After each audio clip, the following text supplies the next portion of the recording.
Kryeministri Rama, on behalf of the Combat Anti-Semitism movement, it's an opportunity really to thank your predecessors, to thank the people of Albania, to thank your beautiful custom of Besa. This is the only country in Europe that ended the war with more Jews than started the war, because many Jews from different countries around Albania immigrated to Albania and were saved. So it's an opportunity really to thank you very much. I know it's a state visit and you have a very, very busy schedule. I also want to tell you that you sent us the best representative from Albania to be part of the Combat Anti-Semitism movement governing board, Valentina Leskaj, and taking this opportunity to invite you to address the group.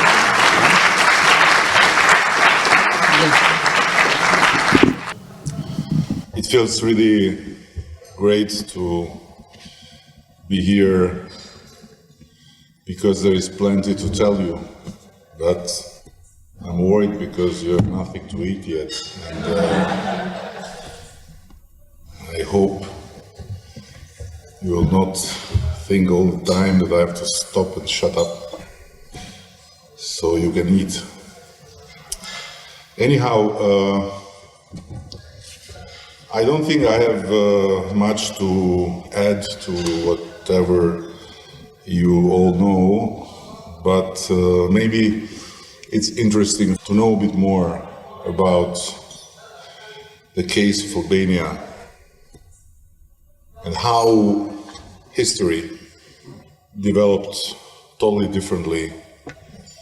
In our case, in a moment the world was the worst place possible for Jewish people. Acceptance of Jews and the protection afforded to them during the Second World War are only the latest episode of the exemplary long convivence with Albanians in their homeland, which was seen as an additional homeland for the Jews in the 30s, and not many people are aware of it. And there is a fundamental component that unites the largest massive arrivals of Jews in Albania. They have not headed towards this calm port anytime, but only when they have been most at risk. As shown by the first Christianism historian, Flavius Joseph, in his book on Judaic wars, the earliest Jewish settlements were established in the south of Albania in the 1st century. 3,000 Jews that had been boarded on ships headed to the capital of Roman Empire as labor force, turned in the Adriatic and diverted to our shores, where Jewish toponyms such as Galilee, Phionike, Jericho, Palestine is still present. They had built also the first synagogue in the Balkans in the 5th century in Saranda at our southern border with Greece, the same building as the Christian Basilica. When the wrath of Inquisition against Jews erupted in Spain and Portugal, thousands more of them came and settled in Albanian cities. According to renowned researchers such as Alain Dusselier and Bogumil Hrabak, Sephardi or Sephardic Jews made up close to, if not the majority, of the population in Vlora, the city in the south of Albania, where now we are starting to build a Jewish museum during that century. During the centuries of Ottoman rule in Albania, Jews of all groups, such as Sephardic, Romaniot, Marano, came together, even though it is known that the relations between these groups have not always been brotherly. And the great thing about the Jews, at least as we know, is that they are great when they have to fight someone, but they are not so good when they have to settle with each other, right? However, they were able to live among themselves and with Albanians in an excellent manner. This turned out to also be true when the fourth Jewish group risking eradication, the Ashkenazis, came to settle in Albania after the launching of the Final Solution Doctrine. In 1931, the government of Albania ordered a complete registration of the population. On this occasion, Jews were recognized their right to community, including Shabbat. This was a unique act in the Europe of the time dominated already by anti-Semitism. Actually, it was the only case. While everywhere else they were being run out, Albania granted them by law ethnic and religious equality, same as all other communities in the country. It is considered to be the single case of positive discrimination for the Jews in those times. These situations of convivence encouraged the American ambassador to Tirana, Herman Bernstein, a central world figure of Zionism in the 30s, to propose an intergovernmental agreement with Albania and the United States for 500 Jewish families to be accepted to Albania. Missionaries of the Jewish World Congress also negotiated with the royal government, and they mandated a missionary, Leo Ilton, to visit Tirana and had talks with two Albanian ministers, agreeing with them for Albania to massively accept Jews at risk and for them to settle in free territories to create settlements similar to kibbutz. The report of missionary Leo Ilton was given to the first Hebrew University rector, Professor Judah Leib, 10 years later, where it rests to these days. A few facts coming from this incredible 50-page report speak of the same model history of mutual honor and solidarity between Albanians and Jews. As Jewish publicist Nir Hassan wrote a few years ago in the Haaretz Daily, Albania is considered in these documents, written by Leo Ilton, a second additional homeland for Jews. In the meantime, a part of European opinion was in panic, fearing that Albania was being assimilated by Jews. All this was happening while the government in Albania was under the control of fascist Rome. This is what, I quote, a coded text of an Italian informer wrote for Italian Foreign Ministry in 1936. Without meaning to cause alarm, I must say that Albanian sympathies for us will soon expire, and our place will be taken by the Jews. In September 1943, when the former Nazi ambassador to Belgrade, Noah Bayer, came to Tirana to meet the four representatives of the religious communities to accept the relative independence for relative neutrality formula, he promised everything on condition that three non-negotiable conditions be met. First, provision of a list of Jews. Second, deliver of the monetary gold, which was at that time in the Bank of Rome. And third, the delivery of the two Holy Gospels that are in Berat. The four negotiators, representing the four religious communities, categorically refused to start negotiations if the condition to hand over the Jewish list was not withdrawn. There is something that you should know. In Albanian first constitution, Albanian Code of Honor of Middle Age, is written a paragraph that has defined the history of Albanians for centuries to follow. The house of the Albanian belonged to God and the guest. And the real word, the true meaning of the word in Albanian is not exactly the guest in the sense of the one you invite, but is the one that knocks at your door. And basically, the one that knocks at your door because he needs help.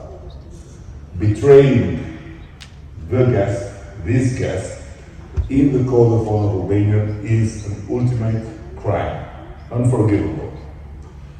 So these negotiators explained to the Nazis that if they would dare to accept, to give up the Jews, they would lose all followers in their temples. So they accepted to hand over the gold, but they did not accept to hand over the Jews.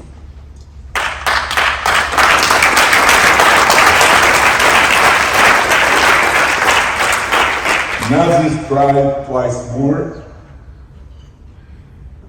on two occasions, April 44 and even June 44, and it's according to also the Israel Pinkas Hakayot Encyclopedia, and they arrived in the conclusion that no agreement could be reached with Albanians on the Jews. In the spring of 1942, in accordance with the special Mitrovica status, which allowed the Nazi army to enter the so-called territory liberi in Kosovo, without authorization, and I'm bringing here just an episode of many that makes me feel sad about Spielberg, because if you would have known about Albania, he would have been much more successful in telling the story of Jews, although he's very successful, of course. But listen to this. An expedition of Reich Special Forces, this disgraceful battalion of hunting Jews that was settled in Belgrade, was assigned to arrest all Jewish men living in Pristina, the actual capital of Kosovo. The city hospital director was an Albanian from Albania, Dr. Spirolito, who in my knowledge is also Righteous Among Nations, and his name is in Yad Vashem. He asked the patients to leave the hospitals, although with serious wounds, to go back home and free their beds. And he sheltered all Jewish men of the city. And in order to avoid any entry in the hospital, he surrounded the whole territorial hospital with a table, a plate, deadly virus, don't approach. But the interesting part of the story is that none of the patients were also in very bad conditions, some of them, and none of their family members didn't go to the Nazis to say someone crazy has thrown out my father or my grandfather or my brother, to empty the beds for these people you are searching for. So the Nazis came back with no Jew in their hand. The other part of the story is the incredible contribution of the Catholic Church. And you know very well that the Catholic Church was not very good with the Jews during the Second World War. But in Albania, the Archbishop was in person engaged to provide Jews false certificates of Christian identity for saving them. So the protection and saving of Jews became an inherent Albanian virtue.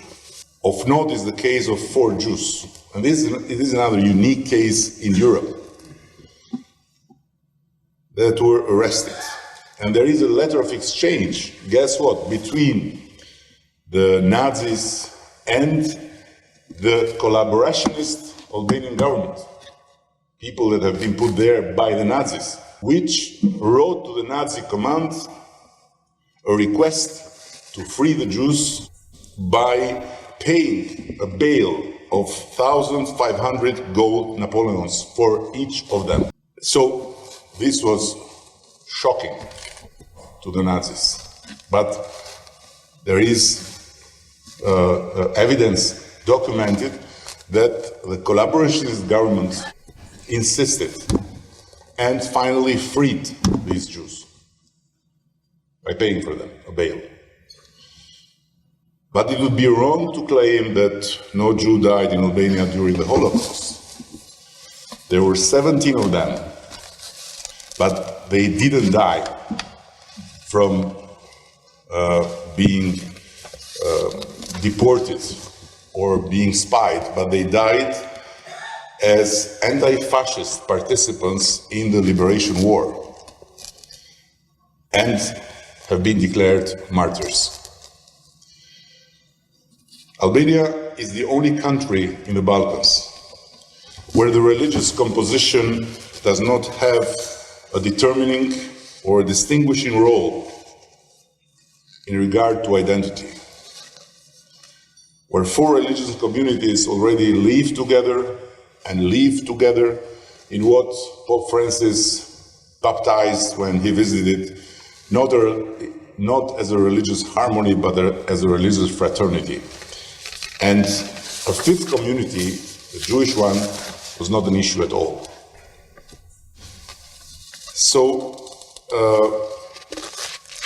I strongly believe that this is not simply a beautiful page of our history, but this is a very important treasure of our national heritage. And we need to not only tell it, but we need to make sure that the young generations understand it with their mind and with their soul as part of the core of being Albanian and of being proud to be Albanian. For us, it's absolutely important to be aligned in the fight against anti-Semitism, because anti-Semitism, as we understand it, is not just about the Jews. It's about the humans. Fighting anti-Semitism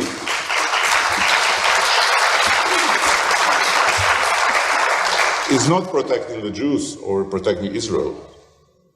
It's protecting yourself, protecting your family, your kids, and protecting your right to be respected, being a Muslim in Paris, being a Christian in a Muslim country, or having whatever religion in whatever place that you may not be part of the majority. And as I was sharing with your founder and your gracious sponsor also, I strongly believe that the biggest danger we face when it comes to anti-Semitism is not from vandals, from them who go and vandalize Jewish cemeterium or them who go and vandalize a synagogue. This is something really shameful, but it's too shameful to be really dangerous. On the contrary, this exposes the barbaric side of a certain fringe. The biggest danger comes from them who look rational, from them who try to argue and to relativize anti-Semitism. I never felt as bad as I felt when I heard some purposes from the British Labour Party in a certain moment some years ago about anti-Semitism, that made me much more scared than to hear a news about a synagogue that was vandalized or a cemetery that was vandalized. Again, because relativism can bring us back in really bad places. Vandalism is there, is exposed, is clear, and is easy to define the dividing line. So I am no one to tell you more about anti-Semitism, you know everything.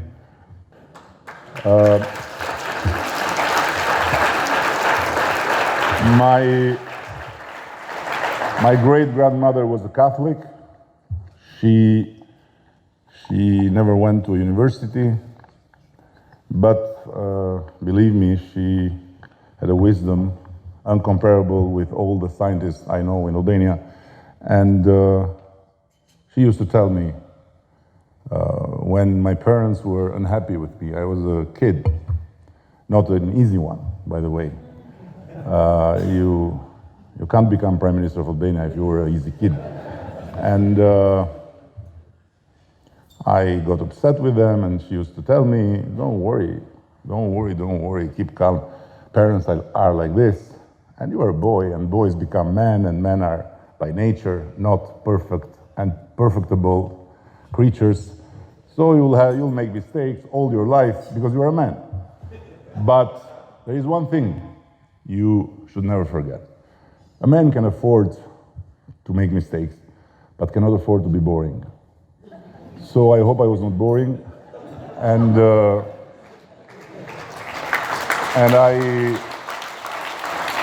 I'm very happy to tell you, if you want a beautiful place to have next conference, come to Albania next year. I promise you that you will not regret. You may not learn more than you know, but you'll not be bored. Thank you very much.